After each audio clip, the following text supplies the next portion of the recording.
ان الذی یکذب علی یبنی لہ بیت فی النار۔ حضور صلی اللہ علیہ وآلہ وسلم نے ارشاد فرمایا کہ جس شخص نے جان بوجھ کر میری طرف جھوٹ منسوب کیا، ایسی بات منسوب کی جو میں نے نہیں کہی، تو وہ اپنا ٹھکانہ جہنم میں بنا لے۔ حضور صلی اللہ علیہ وآلہ وسلم کی طرف کوئی بھی بات منسوب کرنے سے قبل خوب تحقیق کرنی چاہیے کہ کیا واقعی یہ بات حضور نے فرمائی ہے یا حضور نے نہیں فرمائی۔ پچھلے جمعۃ المبارک کو 4 حدیثیں میں نے بیان کی تھیں کہ جو ہمارے اندر مشہور ہیں مگر وہ حدیثیں نہیں ہیں۔ آج 48 حدیثیں میرے سامنے ہیں۔ وقت کی قلت ہے، میں اختصار کے ساتھ حدیث مبارکہ آپ کے سامنے رکھوں گا۔ یہ حدیث مبارکہ سننے کا یہ فائدہ ہوگا کہ آپ کل کلام بول سکتے ہیں، سامنے والے کو بتا سکتے ہیں کہ یہ جو تو بات کر رہا ہے یہ حدیث نہیں ہے، تو ویسے بیان کر دے مگر حدیث کہہ کے بیان نہ کر۔ پہلی روایت جو آپ بہت زیادہ آپ نے سنا ہے، بہت سارے قوالوں نے، نعت خوانوں نے بیان کی ہے کہ ایک بڑھیا تھی، جب مکہ کے اندر بہت زیادہ اسلام پھیلنے لگا اور لوگ مسلمان ہونے لگے، جو حضور کو دیکھتا تھا کلمہ پڑھ لیتا تھا، تو ایک بڑھیا تھی، وہ بڑھیا نے اپنا سامان باندھا اور گٹھڑی باندھ کے وہ ایک رستے پہ بیٹھی تھی، کوئی اس کو گٹھڑی اٹھا کے لے جانے والا نہیں تھا، تو وہاں سے حضور گزرے۔ حضور نے پوچھا، حضور کی عادت تھی دوسروں کی مدد کروا دینا، ہیلپ کروانا۔ حضور نے پوچھا بڑھیا، اس نے کہا کہ جی یہ میرا سامان ہے، یہ تھوڑا دور تک میں نے جانا ہے، تو کوئی اٹھانے والا نہیں۔ تو آپ نے وہ گٹھڑی اپنے سر پہ رکھی اور بڑھیا آگے آگے چل پڑی، حضور پیچھے پیچھے تھے۔ جس مقام پہ اس نے پہنچنا تھا پہنچ کے تو آپ نے وہ سامان رکھا، بڑھیا نے بٹھا لیا۔ اس نے کہا کہ میری مدد کی ہے، تجھے ایک نصیحت کرتی ہوں، یاد رکھنا۔ تو آپ نے فرمایا ہاں بتا۔ بڑھیا کہنے لگی کہ وہ مکہ کے اندر ایک جادوگر آیا ہے، جو اس کو دیکھتا ہے اسی کا ہو جاتا ہے۔ میں اس کے ڈر سے بھاگ کے جا رہی ہوں کہ کہیں میری نظر نہ پڑ جائے، تو میں تجھے نصیحت کرتی ہوں کبھی بھی بھول کے بھی اس کو نہیں دیکھنا، اس کی مجلس میں نہیں جانا۔ حضور مسکرائے، تو جب اٹھنے لگے تو انہوں نے پوچھا کہ وہ مدد تو کر گیا ہے تو کوئی نام بھی تو بتا، کون ہے تو حضور نے فرمایا کہ وہ بڑھیا جس سے تو بھاگ کے جا رہی ہے نا، کہ میں کہیں اس کو دیکھ کے اسی کی نہ ہو جاؤں، میں وہی محمد ہوں، وہی محمد ہوں میں۔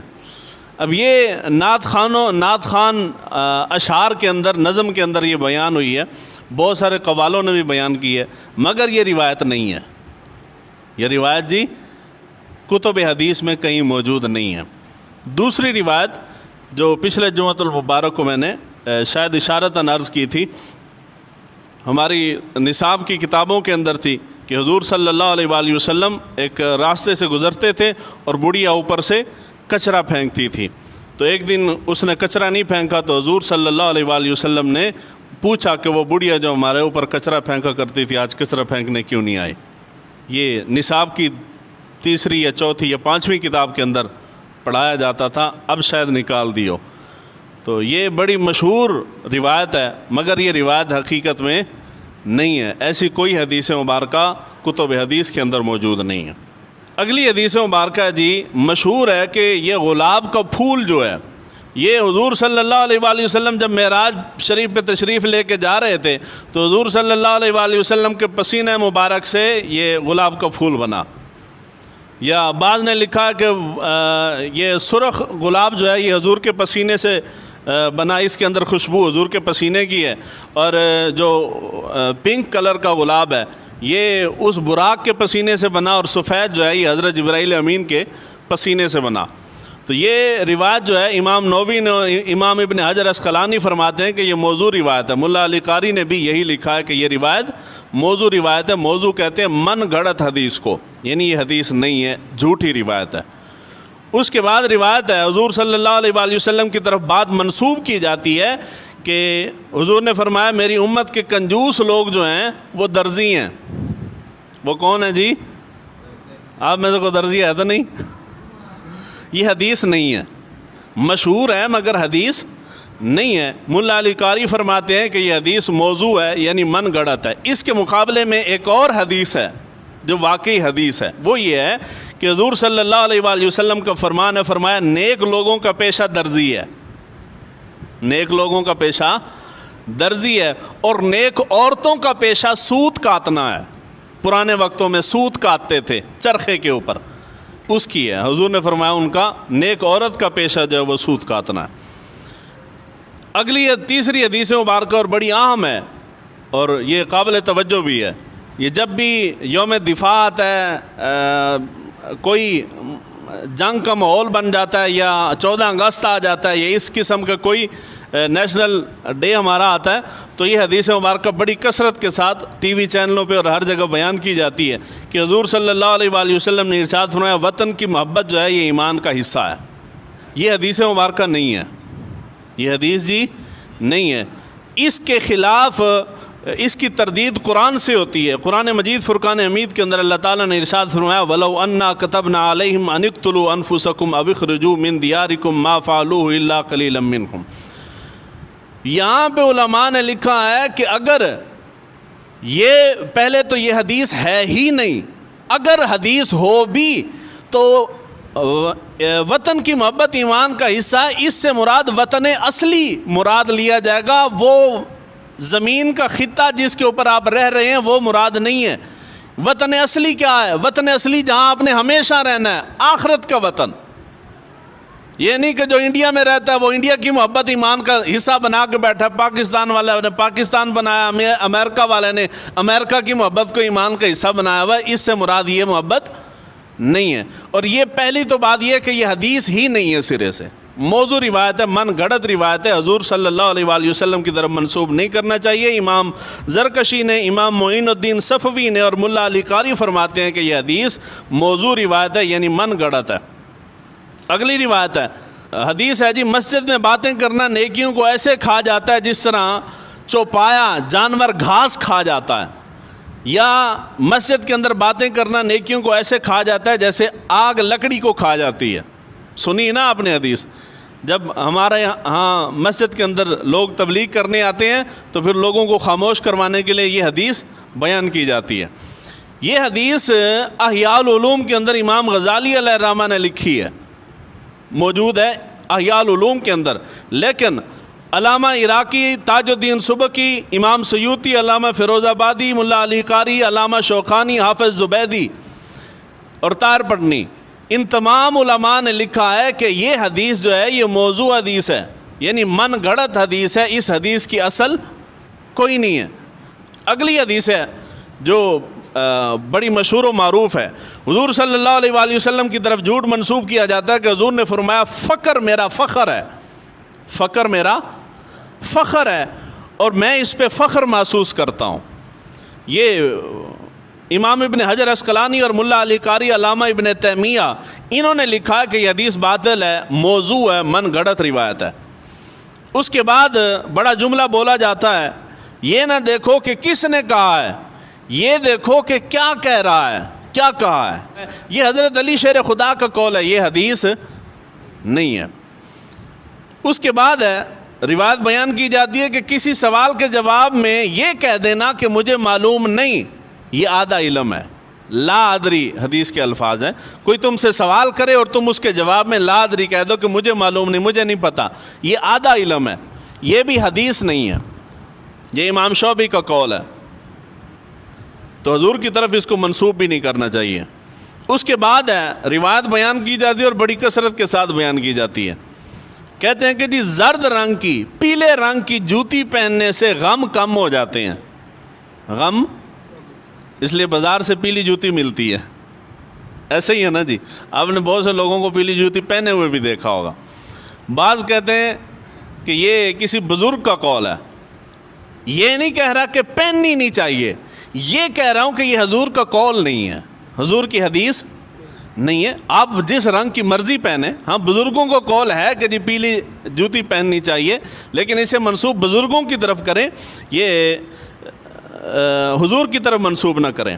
حدیث مبارکہ ہے کہ جو مسجد کے اندر دنیاوی باتیں کرے 40 سال کے اس کے اعمال ضائع ہو جاتے ہیں۔ یہ بھی ہمارے تبلیغ والے بھائی بڑی کثرت کے ساتھ بیان کرتے ہیں۔ یہ بھی حدیث مبارکہ امام سغانی اور ملا علی قاری فرماتے ہیں کہ یہ حدیث نہیں ہے، یہ موضوع روایت ہے، من گھڑت روایت ہے۔ اس کے بعد ہے جب رمضان آتا ہے تو یہ حدیث مبارکہ ہر ایک بندے کو سینہ بسینہ یاد ہے. کہتے ہیں کہ جی رمضان کے آخری جمعہ کو 2 نفل پڑھنے سے زندگی کے اندر جتنی نمازیں قضا ہوئی ہوں وہ ساری کی ساری ادا ہو جاتی ہیں. یہ حدیث بھی جھوٹی ہے, من گھڑت ہے, اس کی کوئی اصل نہیں ہے. اگر اس طرح ہو تو سال میں 2 نفل پڑھنے سے سارے مسئلے حل ہو جائیں. ہر روز سردی گرمی کے اندر 5 وقت مسجد کے اندر نیند میں اٹھ کے آنے کا کیا ضرورت ہے؟ رمضان کے آخری جمعے 2 نفل پڑھو اور کھاتا کلیئر ہو گیا. تو یہ حدیث مبارکہ نہیں ہے.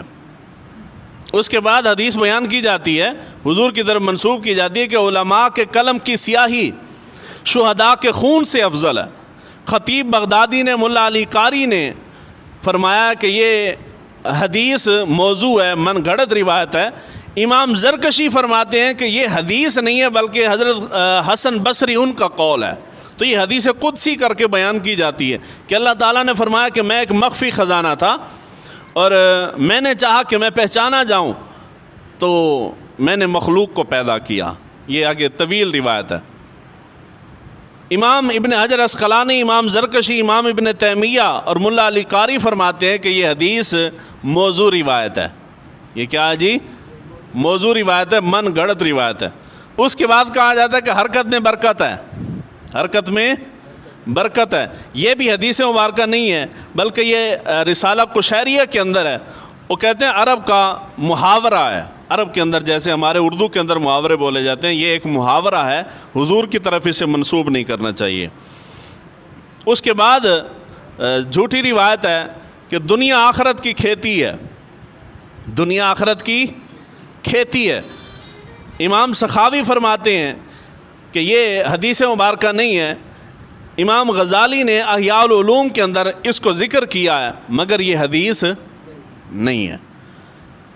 اس کے بعد حدیث ہے, کہتے ہیں کہ جی حضور صلی اللہ علیہ, جھوٹی حدیث ہے کہ اپنی مسجدوں کو بچوں سے بچاؤ.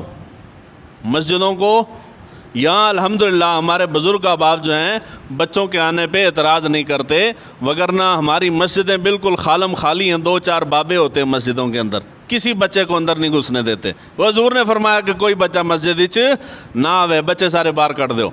تو جب بچے نہیں آئیں گے تو نمازی کون آئے گا؟ انہیں بچوں نے بڑے ہو کے نمازی بننا ہے نا.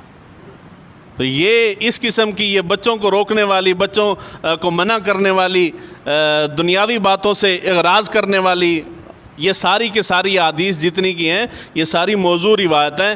اس کے بعد ایک حدیث بیان کی جاتی ہے کہ ہمسائیگی کا حق جو ہے وہ ارد گرد کے 40 گھروں تک ہے. یعنی 40 گھر تک جو رہتا ہے وہ آپ کا ہمسایہ ہے, اس کا ہمسایہ والے ہی حقوق ہیں. امام بخاری نے الادب المفرد, امام بخاری کی کتاب ہے, بخاری شریف کے علاوہ بھی امام بخاری کی بہت ساری کتابیں ہیں, تو بخاری شریف کے علاوہ امام بخاری کی کتاب ہے, اس کا نام ہے الادب المفرد. اس کے اندر امام بخاری نے یہ روایت نقل کی ہے اور نقل کر کے فرمایا کہ یہ حدیث نہیں ہے بلکہ یہ حضرت حسن بصری کا قول ہے. اس کے بعد 2 حدیثیں بیان کی جاتی ہیں. یہ آپ سنارے کے پاس جاتے ہیں نا, انگوٹھیاں بنانے والے, انہوں نے یا تو لکھ کے پیچھے لگائی ہوتی ہے یا ان کو یاد ہوتی ہے, انگوٹھی بناتے وقت وہ آپ کو سناتے ہیں. ان کا دھندا کاروبار ہے. کہتے ہیں کہ زبرجد یا زمرد کی انگوٹھی پہنا کرو, حضور کی طرف حدیث منسوب کی جاتی ہے, اس سے فقر و فاقہ دور ہوتا ہے. یہ حدیث نہیں ہے, نہ زبرجد کے متعلق حدیث ہے نہ زمرد کے متعلق حدیث ہے. عقیق کے متعلق حدیث ہے اور وہ حضور نے فرمایا کہ عقیق کی انگوٹھی پہنا کرو, بس اتنی, آگے کوئی نہیں ہے کہ کیوں پہنا کرو, کوئی حکمت ہوگی اس کے اندر, بس اتنی ہے کہ حضور نے فرمایا عقیق کی انگوٹھی پہنو. دوسری روایت ہے بڑی مشہور و معروف ہے, کہتے ہیں جی قیامت کے دن لوگوں کو ان کی ماؤں کے نام سے بلایا جائے گا. سنی نا آپ نے, باپ کے نام سے نہیں پکارا جائے گا, ماں کے نام سے پکارا جائے گا. یہ حدیث مبارکہ 3 صحابہ سے مروی ہے اور الکامل فی الضعفاء کے اندر کتاب کا نام ہے, 3 صحابہ سے مروی ہے. حضرت انس بن مالک سے, ابن حضرت عبداللہ بن عباس اور ام المومنین حضرت عائشہ صدیقہ سے. اس حدیث مبارکہ کے متعلق 10 ائمہ کا قول نقل کر رہا ہوں. امام ابن عدی، امام دارقطنی، امام ابن حبان، امام حاکم، امام ابن جوزی، امام زہبی، امام ابن بطال، امام ابن قیم، امام ابن عراق، ان تمام ائمہ کرام نے لکھا ہے، بعض نے لکھا ہے کہ یہ حدیث مبارکہ شدید ضعیف ہے، اور بعض نے لکھا کہ یہ من گھڑت روایت ہے، اس کی حقیقت کوئی نہیں۔ کہتے ہیں کہ جی اذان کے وقت باتیں کرنے والے کو مرتے وقت کلمہ نصیب نہیں ہوتا، یا کہتے ہیں کہ جی اذان کے وقت دوران اذان باتیں کرنے والے کا ایمان ضائع ہو جاتا ہے۔ یہ حدیث مبارکہ بھی ملا علی قاری نے لکھا ہے کہ یہ موضوع روایت ہے۔ اذان کے درمیان باتیں کرنا گناہ ہے، نہیں کرنی چاہیے، مگر یہ کہنا کہ کلمہ نصیب نہیں ہوگا یہ جھوٹ ہے، یہ جی جھوٹ ہے۔ اذان ہو رہی ہو خاموشی سے سننا چاہیے، لیکن اس کا مطلب یہ نہیں ہے کہ آپ آگے اضافہ کر دیں گے جی ایمان بھی ضائع ہو جائے گا۔ یہ حدیث مبارکہ تھوڑی سی تفصیل طلب ہے، کیونکہ اس کا تعلق عقیدے کے ساتھ ہے، اور حدیث مبارکہ بڑی اہم ہے۔ اور ویسے تجربے کے لیے آپ نیٹ پہ جائیں، یوٹیوب پہ جا کے سرچ کریں، بڑے بڑے علماء آپ کے سامنے آئیں گے جو یہ حدیث مبارکہ بیان کر رہے ہیں۔ حتیٰ کہ ایک لاہور کے عالم دین ہیں، انہوں نے اس کے اوپر پورا سیمینار کیا ہے۔ حضرت امیر معاویہ کی شان اور عظمت بیان کرنے کے چکر میں انہوں نے صرف اسی حدیث کو لے کے انہوں نے پورا سیمینار کر دیا۔ میں ورطہ حیرت میں تھا، یار خود کو اتنا بڑا عالم دین اور پتہ نہیں کیا کچھ کہتے ہو، کم سے کم دیکھ تو لو نا کہ بیان کیا کر رہے ہو۔ حدیث مبارکہ ہے، حضور صلی اللہ علیہ وآلہ وسلم نے ارشاد فرمایا میں علم کا شہر ہوں، ابو بکر اس کی بنیاد ہے، عمر اس کی دیوار ہے، عثمان اس کی چھت ہے، علی اس کا دروازہ ہے۔ اور بہت ساری بعض روایات کے اندر ہیں کہ حضرت امیر معاویہ اس کا حلقہ ہیں۔ حلقہ کہتے ہیں کنڈی کو، دروازہ بند کرتے ہیں نا تو اوپر سے کنڈی لگاتے ہیں، چٹکی لگا دیتے ہیں۔ یہ حدیث مبارکہ، یہ پوری حدیث مبارکہ موضوع ہے، ایک حصہ چھوڑ کے وہ حدیث متواتر ہے، میں علم کا شہر ہوں، علی اس کا دروازہ ہے، بس اتنی، اس حصے کو چھوڑ دیں۔ یہ جو باقی ہے نا یہ موضوع روایت ہے، باقی ساری یعنی حدیث سمجھ آ رہی ہے۔ آپ یہ نہ کہیں کہ باہر نکل کے کہیں کہ جی وہ علامہ صاحب نے کہا کہ جی میں علم کا شہر ہوں اور علی اس کا دروازہ، وہ کہتے ہیں جی من گھڑت ہے۔ یہ من گھڑت نہیں ہے، آدھی حدیث درست ہے، آدھی حدیث درست نہیں ہے۔ یہ جو باقی حصہ ہے نا کہ فلاں اس کا دیوار ہے، فلاں اس کی چھت ہے، فلاں اس کی کنڈی ہے، فلاں اس کی جو ہے نا وہ بنیادیں ہیں، یہ سارا جھوٹ ہے۔ صرف اتنی حدیث مبارکہ کتب کے اندر موجود ہے، اور یہ حدیث متواتر ہے اور صحیح ہے، درست ہے۔ حضور نے فرمایا کہ میں علم کا شہر ہوں اور علی اس کا، محبت سے بولیے، علی اس کا دروازہ، یہ حدیث درست ہے۔ آگے یہ سارا اضافہ ہے کہ حضرت امیر معاویہ اس کی کنڈی ہیں، حضرت ابو بکر جو ہے وہ اس کی بنیاد ہے، عمر اس کی دیوار ہے، عثمان اس کی چھت ہے، یہ ساری حدیث نہیں ہے۔ دو کتابیں ہیں جن کے اندر یہ حدیث مبارکہ آئی ہے۔ پہلی تاریخ دمشق کے اندر یہ روایت موجود ہے، یہ پوری روایت حضرت ابو بکر سے لے کے حضرت امیر معاویہ تک۔ دوسری مسند الفردوس کے اندر، ان دونوں کتابوں میں موجود ہے۔ پہلے آتے ہیں روایت تاریخ دمشق کے اندر جو روایت ہے اس کے اوپر آتے ہیں کہ جی وہ کیوں درست نہیں ہے۔ تاریخ دمشق کے اندر جو روایت ہے اس کو بیان کرنے والے دو راوی ہیں۔ پہلا راوی ہے عمر بن محمد کرجی کے طریق سے، یہ جو سند آتی ہے اس کے اندر 4 راوی ہیں، 4 راوی مجہول ہیں، 4 راوی مجہول، اور مجہول کہتے ہیں جس کا کوئی اتا پتہ نہیں، کون ہے، کہاں سے آیا، کیا لینے آیا ہے، صحیح ہے، درست ہے، کوئی اتا پتہ نہیں ہے۔ 4 راوی اور چاروں راوی مجہول ہیں۔ علی بن محمد یعقوب پہلا، احمد بن محمد بن سلیمان دوسرا، محمد بن سلیمان تیسرا، اور حسن بن تمیم چوتھا۔ یہ چاروں راوی کیا ہیں؟ ایک راوی بھی مجہول ہو تو محدث حدیث نہیں لیتا، یہاں 4 راوی اور چاروں راوی مجہول ہیں۔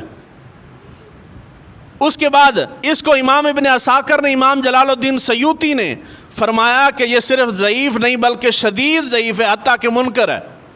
اس حدیث کو بیان حضور کی طرف منسوب کر کے نہیں کرنا چاہیے۔ دوسرے راوی ہیں اس حدیث کو بیان کرنے والا اسماعیل بن مسنہ۔ اسماعیل بن مسنہ قصہ گو آدمی تھا، اس کے متعلق کتب کے اندر لکھا ہے کہ یہ کذاب ابن کذاب ہے، خود بھی جھوٹا تھا، اس کا والد بھی جھوٹا تھا۔ تو ایسے شخص کی حدیث، بیان کردہ حدیث جو ہے وہ قابل قبول جو ہے ہی جھوٹا، کیا گارنٹی ہے کہ وہ سچ بول رہا ہے؟ تو اس لیے یہ حدیث جو ہے یہ موضوع روایت ہے۔ کیا ہے جی؟ موضوع روایت۔ دوسری کتاب آ جاتی ہے مسند الفردوس کے اندر، یہ حدیث مبارکہ موجود ہے۔ مسند الفردوس کے اندر 2 راوی ہیں، حضرت عبداللہ بن مسعود سے مروی یہ حدیث نقل کی گئی ہے، اور حضرت انس بن مالک رضی اللہ تعالیٰ عنہ ان سے مروی یہ حدیث، ان سے منسوب کر کے یہ حدیث نقل کی گئی ہے۔ اور المیہ یہ ہے، یہ سند کے اوپر میں نے ابتدا میں گفتگو کی، وقت نہیں ہے میں آپ کو دوبارہ سند کا سمجھاؤں۔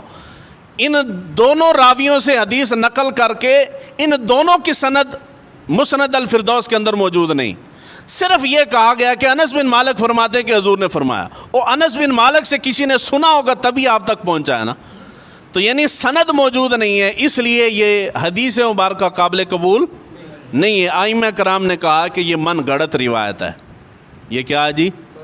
محبت سے پیچھے والے بھی بولیں، یہ کیا ہے جی؟ من گھڑت۔ اتنی درست ہے کہ میں علم کا شہر ہوں اور علی اس کا، یہ درست ہے۔ اس کے بعد ہے حضور صلی اللہ علیہ وآلہ وسلم کی طرف منسوب کیا جاتا ہے کہ عرب سے 3 وجہ کی بنا پہ محبت کرو۔ پہلے نمبر پہ میں عربی ہوں، دوسرا تمہارا قرآن عربی ہے، تیسرا اہل جنت کی زبان بھی عربی ہے۔ یہ حضور کی طرف منسوب کیا جاتا ہے۔ امام ابو حاتم، امام ذہبی فرماتے ہیں کہ یہ حدیث جھوٹی ہے، اس حدیث کی کوئی اصل نہیں، حضور نے ایسا کوئی ارشاد نہیں فرمایا۔ چوتھی ہے روایت بڑی مشہور ہے، وہ کہتے ہیں حضور کے پاس ایک شخص آیا، اس نے کہا کہ میں فقیر ہوں، غربت ہے بہت زیادہ، تو حضور نے فرمایا جا نکاح کر لے۔ اس نے نکاح کر لیا، کچھ عرصہ گزر گیا، دوبارہ پھر آیا، فرمایا میں فقیر ہوں، یعنی کوئی حالات نہیں بدلے، تو حضور نے فرمایا جا اور نکاح کر لے۔ اس نے دوسرا کر لی، اس طرح کرتے کرتے 3 نکاح ہو گئے۔ تیسری بار پھر آیا، یا رسول اللہ ہوں دے 3 کر بیٹھا، حالی بھی حالات نہیں بدلے۔ حضور نے فرمایا چوتھا بھی کر لے۔ اس نے چوتھا جا کے کر لیا، اس کے بعد پھر وہ نہیں آیا، یعنی چوتھا نکاح کرنے کے بعد، چوتھی شادی کے بعد اس کے حالات بدل گئے۔ یہ حدیث مبارکہ ایک نکاح تک درست ہے کہ ایک شخص حضور کے پاس آیا اور اس نے کہا کہ میں غریب ہوں، تو حضور نے فرمایا جا نکاح کر لے، یہاں تک درست ہے۔ تو یہ ان نوجوانوں کے لیے جو کہتے ہیں نہیں پڑھ لکھ کے جاؤں گا، ڈگری ملے گی، کاروبار ملے گا، سیٹ ہو کے پھر نکاح کروں گا، پھر شادی کروں گا، تب تک تو بوڑھے ہو جاتے ہو، انجی گل نہیں، اور ڈگریاں لیتے لیتے تو آزاد جواب دے جاتے ہیں، پھر پوچھتے ہو کہ جو کوئی چنگے جے حکیم دا پتہ دیو۔ یہ رزق جو ہے یہ اللہ تعالیٰ کی ذمہ داری ہے، اور تمہارے پڑھائی لکھائی پہ اور کاروبار کے ذمے پہ نہیں آتا، تمہارے جتنے ذمہ داریاں بڑھتی جاتی ہیں اللہ تعالیٰ رزق بھی وسیع کر دیتا۔ ایک نکاح تک حدیث درست ہے، آگے 3 نکاح والی حدیث درست نہیں ہے، یہ من گھڑت ہے۔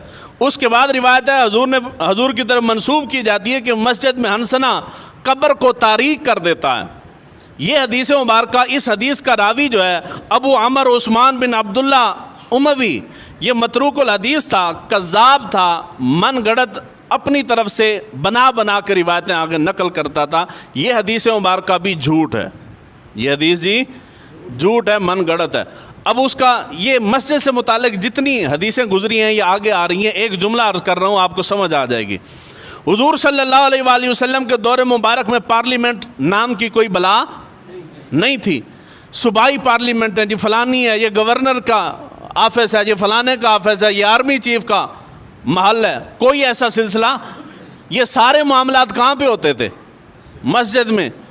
تو یہ ظاہری بات ہے، معاملات یہ سارے مسجد میں طے ہوتے تھے، تو باتیں نہیں ہوتی تھی مسجد میں۔ یہ آپ نے کہاں سے نکالا ہے کہ جی دنیا کی باتیں نہ کرو؟ تو دنیا بھی تو دین کا حصہ ہے نا، اور دنیا دین کا حصہ نہیں ہے۔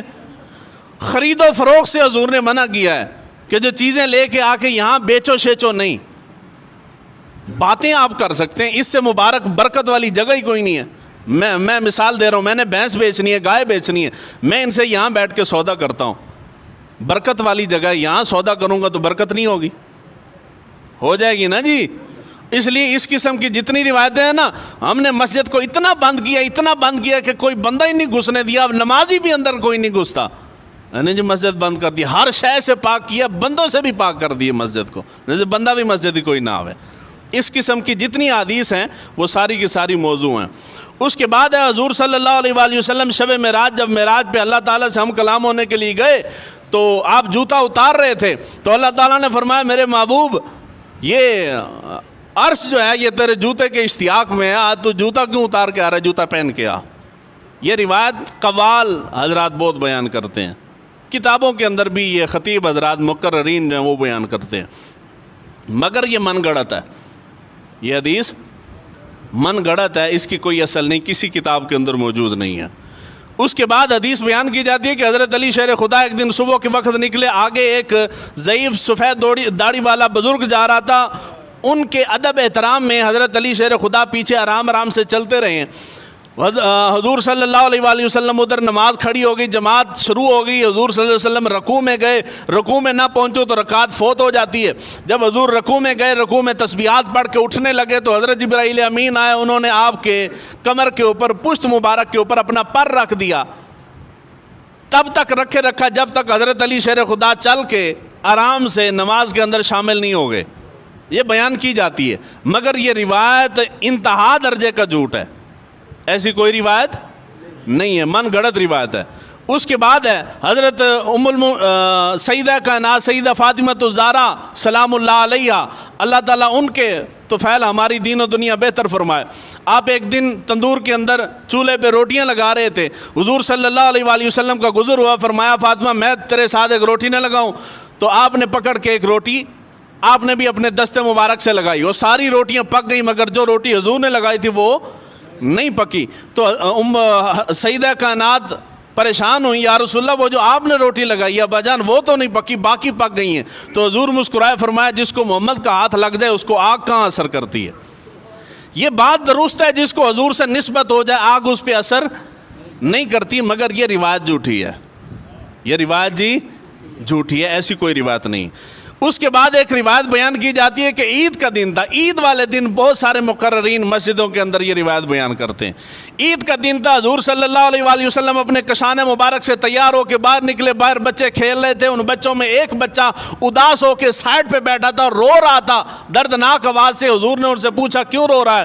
تو اس نے کہا وہ اس حضور کو پہچانا نہیں کہ یہ کون ہے، کہنے لگا کہ اللہ کے نبی کے ساتھ میرا والد گیا تھا جہاد پہ اور وہاں وہ شہید ہو گیا، اور ماں بھی میری کوئی نہیں، کوئی پرسان حال نہیں، آج عید کا دن ہے، سب نے نئے کپڑے پہنے ہیں، تو میرا کوئی ہے نہیں لے کے دینے والا، تو میں کیا پہنوں؟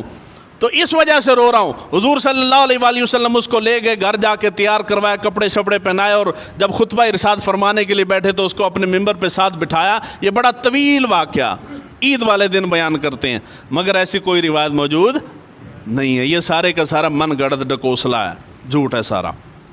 اس کے بعد حضرت بلال کے متعلق آتا ہے، جب آپ نے اسلام قبول کیا تھا تو حضرت بلال کے اوپر 3 دن تک آپ سردی کے اندر، سخت سردی تھی، آپ چکی چلاتے تھے، حضور صلی اللہ علیہ وآلہ وسلم کا گزر وہاں سے ہوا تو حضور صلی اللہ علیہ وآلہ وسلم نے آپ کی مدد کی، 3 دن تک آپ اس کی حضرت بلال کی مدد کرتے رہے۔ آپ کے اس اخلاق سے متاثر ہو کے حضرت بلال حبشی نے کلمہ پڑھ کے اسلام قبول کر لیا تھا۔ یہ روایت حضرت بلال کی شان اور عظمت میں بیان کی جاتی ہے، مگر ایسی حدیث نہیں ہے، یہ جھوٹی روایت ہے۔ اس کے بعد روایت آتی ہے کہ ایک صحابی کے متعلق ہے کہ آخری وقت آیا تو ان کی روح نہیں نکل رہی تھی، شدید تکلیف میں تھے، کسی نے آ کے حضور کو بتایا تو حضور صلی اللہ علیہ وسلم وہاں تشریف لے کے گئے، اس کو دیکھا تو حضور نے فرمایا کہ یہ اپنی ماں کا نافرمان تھا، ماں کو بلاؤ، ماں کو بلایا گیا، حضور نے فرمایا اس کو معاف کرتی ہے کہ نہیں؟ اس نے کہا نہیں معاف کرتی، اس نے مجھے بڑی تکلیفیں دی ہیں۔ سنی ہے نا جی آپ نے، بڑی تکلیفیں دی ہیں، تو حضور نے فرمایا کہ لکڑیاں جمع کرو، لکڑیاں جمع کی گئیں، آگ جلائے گی، حضور نے فرمایا اٹھا کے اس کو اندر پھینک دو۔ جب ماں نے دیکھا تو لپٹ گئی، اس نے کہا میرا بیٹا میرے سامنے کیوں؟ حضور نے فرمایا کہ تو اس آگ سے ڈر رہی ہے تو یہ تو ناراض ہے، تیری ناراضگی کی وجہ سے جہنم کی آگ میں جائے گا۔ ماں رو پڑی، اس نے کہا ہوں تو ماں نا میں معاف کرتی ہوں۔ یہ حدیث مبارکہ بڑی لے دے کے اندر بیان کی جاتی ہے، مگر یہ حدیث مبارکہ نہیں ہے، یہ جھوٹ ہے سارا۔ اس کے بعد ہے کہ بچہ جب آپ پڑھنے کے لیے بھیجتے ہیں، حالانکہ ہم تو کوئی نہیں پڑھنے کے لیے بھیجتے، مسجد کے اندر قرآن پڑھاتے ہی کوئی نہیں، ہم سکول بھیجتے ہیں بچے کو، تو اگر آپ بچے کو بھیج دیں قرآن مجید پڑھانے کے لیے اور استاد اس کو بسم اللہ الرحمن الرحیم سب سے پہلے جب پڑھاتا ہے تو بسم اللہ پڑھنے کی وجہ سے اس استاد کی بھی بخشش ہو جاتی ہے اور اس کے والدین کی بھی بخشش ہو جاتی ہے۔ یہ اس کا راوی جو ہے یہ کذاب راوی تھا، یہ روایت جھوٹی ہے، ایسی روایت نہیں ہے۔ اس کے بعد ہے حضور صلی اللہ علیہ وآلہ وسلم کے پاس ایک صحابی آیا اور اس نے آ کے کہا کہ میں صحابی نے ایک شخص آیا، اس نے کہا کہ میں اسلام قبول کرنا چاہتا ہوں اس شرط پہ کہ مجھے زنا کی عادت ہے، زنا کرتا ہوں، جھوٹ بولتا ہوں، شراب پیتا ہوں، بہت سارے گناہ اس نے گنوائے، تو آپ ان ساری باتوں سے منع کرتے ہیں، ایک گناہ آپ کہہ دیں کہ وہ نہ کر، باقی مجھے اجازت دے دیں۔ تو حضور نے فرمایا کہ اگر ایک گناہ کا کہتا ہے کہ صرف وہ چھوڑ دوں باقی کرتا رہے، تو فرمایا تو جھوٹ چھوڑ دے باقی کرتا رہے، تو اس جھوٹ کی وجہ سے اس کے باقی گناہ بھی چھوٹ گئے۔ یہ طویل روایت ہے۔ یہ بھی روایت امام فخر الدین رازی نے مفاتیح الغیب کے اندر بیان کی ہے، مگر اس کی سند نہیں ہے، اس لیے یہ روایت بیان نہیں کرنی چاہیے، یہ جھوٹی روایت ہے۔ ملک الموت کے بارے میں آتا ہے کہ ملک الموت سے حضور صلی اللہ علیہ وآلہ وسلم جب معراج پہ تشریف لے کے گئے تو ملک الموت سے حضور نے پوچھا کہ اتنے عرصے سے روح قبض کر رہا ہے، کبھی کسی پہ ترس بھی آیا ہے؟ تو اس نے کہا کہ جی 2 بندوں پہ آیا ہے۔ ایک بندہ وہ تھا کہ جو سمندر کے اندر کشتی ان کی تباہ و برباد ہوگی، تختے کے اوپر ماں تھی اور اس کا ایک چھوٹا سا بچہ تھا، ماں بچے کو دودھ پلا رہی تھی، اللہ تعالیٰ نے مجھے حکم دیا اس ماں کی روح قبض کر لے۔ اب تختہ ہے، سمندر کی ٹھاٹھے مارتی موجیں ہیں، اور اس تختے کے اوپر 2 جانیں، وہ چھوٹا معصوم بچہ تھا اور ایک اس کی ماں تھی۔ میں نے جا کے اس کی ماں کی روح قبض کر لی، بچہ پیچھے روتا ہوا رہ گیا، مجھے اس بچے پہ بڑا ترس آیا۔ اور ایک شداد تھا جس نے بادشاہ تھا، اس نے جنت بنائی، جنت جب تیار ہوگی تو جنت کو دیکھنے کے لیے چل پڑا، ابھی دروازے میں پہنچا تھا، اللہ تعالیٰ نے مجھے حکم دیا دروازے کے اندر اس کا پاؤں جانے سے پہلے اس کی روح قبض کر لے، تو میں نے اس کی روح قبض کر لی، تو مجھے اس پہ بڑا دکھ ہوا، اتنی محنت سے اس نے جنت بنائی ہے تو دیکھنا بھی نصیب نہیں ہوا۔ تو حضور نے فرمایا تجھے معلوم ہے کہ وہ جس بچے کے اوپر تجھے ترس آیا تھا وہ کون تھا؟ اس نے کہا نہیں۔ آپ نے فرمایا کہ وہ وہی شداد تھا جس کے اوپر تو نے ترس کھایا تھا، وہی شداد تھا جو بڑا ہو کے اتنا ظالم اور جابر بن گیا۔ یہ ایک طویل روایت ہے۔ شداد کی جنت کے متعلق جو روایتیں بیان کی جاتی ہیں وہ بھی جھوٹی ہیں۔ شداد کی کوئی جنت، وہ بولو تے صحیح نا، قوال دی گل تسی مان لی پر میری نہیں مننی، تسی قوالوں کو سنیا شداد نے جنت بنائی تھی، شداد نے کوئی جنت نہیں بنائی تھی۔ اور یہ روایت بھی ملک الموت والی بھی جھوٹی ہے۔ حضرت سعد بن وقاص کے بارے میں آتا ہے کہ ان کی قبر چین میں ہے۔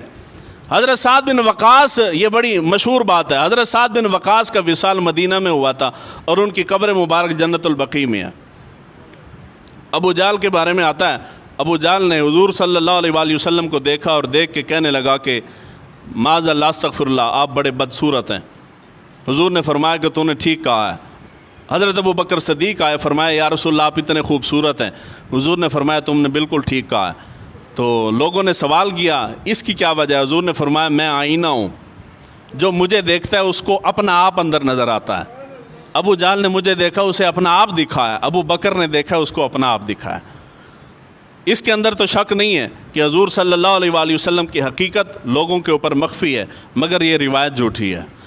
مسجد میں آپ جاتے ہیں نا، پرانی مسجدوں کے اوپر ایک حدیث مبارکہ لکھی ہوتی ہے کہ مومن مسجد میں ایسے ہے جیسے مچھلی